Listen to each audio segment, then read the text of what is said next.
Olá pessoal, sejam todos muito bem-vindos ao canal Chamado Silencioso. Hoje eu vou contar para vocês uma história que na minha infância eu vivi. Três personagens, José Ramos, Catarina Paulsen, Carlos Klausner. Ele brasileiro, ela húngara e ele alemão. Ela chegou no Brasil em 1857 com 20 anos e em 1863 já estava vivendo com Ramos na propriedade de Klausner, que era um açougueiro e que é um dos personagens mais marcantes dessa história. Ele tinha uma casa na Rua do Arvoredo, atualmente chama-se Rua Fernando Machado. O açougueiro tinha um comércio na rua que hoje chama-se Riachuelo, atrás de uma igreja, a Igreja das Dores.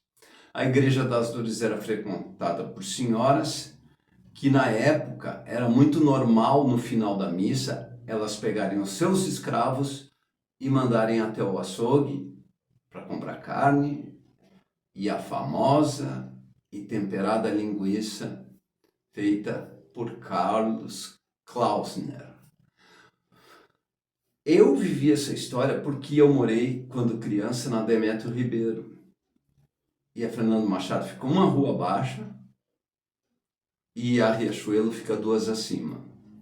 O açougueiro ele não tinha uma aparência muito boa, diferente dos nossos dois outros personagens. José Ramos e Catarina, eles eram membros de uma elite da sociedade.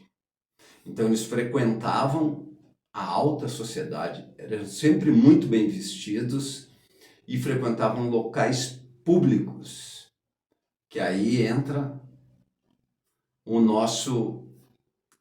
a pimenta no nosso assunto. Era lá que ela pegava e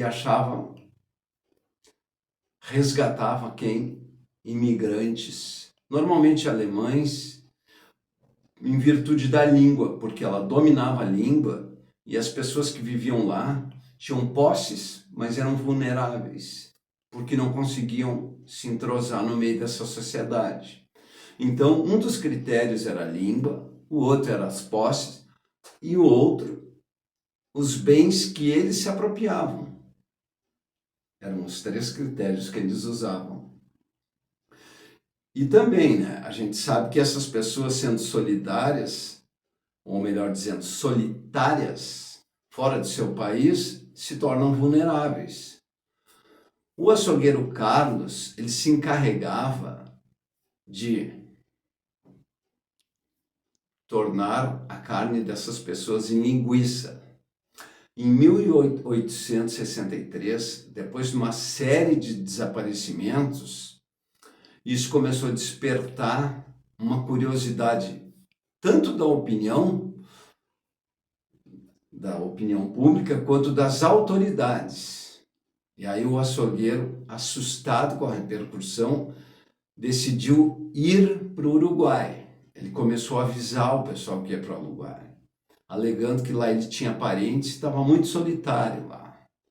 É claro que já temendo, né, pelo pior, por ser descoberto, ele já inventou essa história. Só que isso, assim, ligou uma luzinha de alerta em quem? No seu parceiro de crime. Então, o seu parceiro de crime resolveu fazer o quê? Matar o seu parceiro e esconder o corpo no quintal da sua casa. Isso tudo aconteceu em 1863. A sociedade em si começou a se mobilizar. E José Ramos, o que fez? Falou que ele havia adquirido a casa e o comércio do açougueiro para que o açougueiro tivesse renda para poder se deslocar para o Uruguai, né? Só que os problemas começaram por aí. Por quê? Porque quem sabia fabricar esses embutidos era quem? O açougueiro Carlos. Então, em 1864, os crimes começaram a ser descobertos em virtude do desaparecimento de dois personagens. Um era caixeiro viajante, o senhor José Inácio, e o outro, ele era um comerciante português que havia vindo para o Brasil para vender os seus produtos em São Sebastião do Caí. Em vez disso acontecer, eles simplesmente desapareceram e foram vistos a última vez na casa de José Ramos. Uma vez questionado pelas autoridades, ele falou que eles compraram apenas uma hospedagem, porque eles foram vistos a última vez na casa dele, compraram uma hospedagem, dormiram uma noite lá e foram embora para São Sebastião do Caí. Porém, o delegado não se convenceu do assunto deles e começou a ir a fundo no assunto. Uns dias depois, revistou a residência deles e encontrou várias evidências, diversas evidências de crimes, pertences das vítimas. E, para maior surpresa deles, encontrou o quê? No porão da casa estava enterrado os restos do açougueiro, Sr. Carlos Klausner. Quem confessou esses crimes? Como descobriram isso?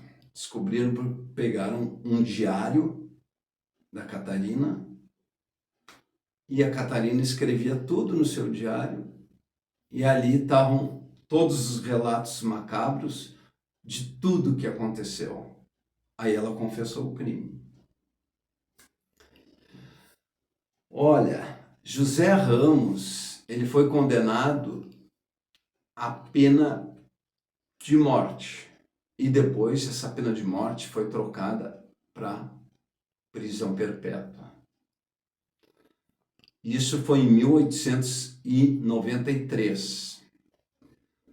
Depois, alguns meses depois, ele acabou falecendo na própria Santa Casa de Misericórdia, e a Catarina, ela foi condenada a 13 anos de prisão. Tem até um noticiário aí que eu vou postar aqui, que no dia 6 de maio de 1877, depois de 13 anos preso, Catarina foi solta e acabou vivendo por mais 14 anos e faleceu em 1891 num manicômio.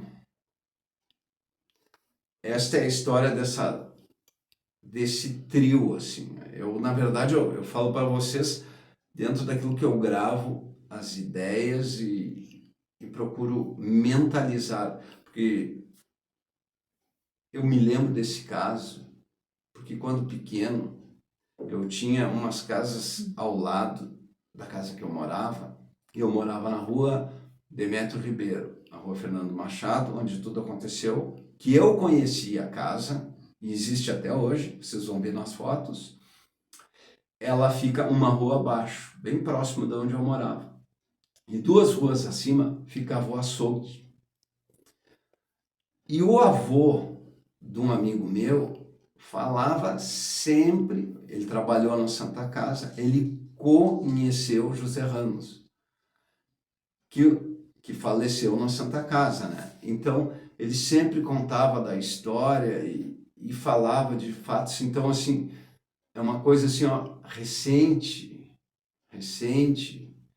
Nós estamos falando de uma coisa de 1864. Então, é uma coisa muito recente. Nossos antepassados de segunda geração, principalmente o do pessoal que mora na Redondeza ali, sabe toda essa história. Mas era um relatinho, assim, de uma forma resumida, que eu tinha para contar para vocês. E quero que todos fiquem bem e curtam a história, tá? Se inscrevam e um grande abraço a todos.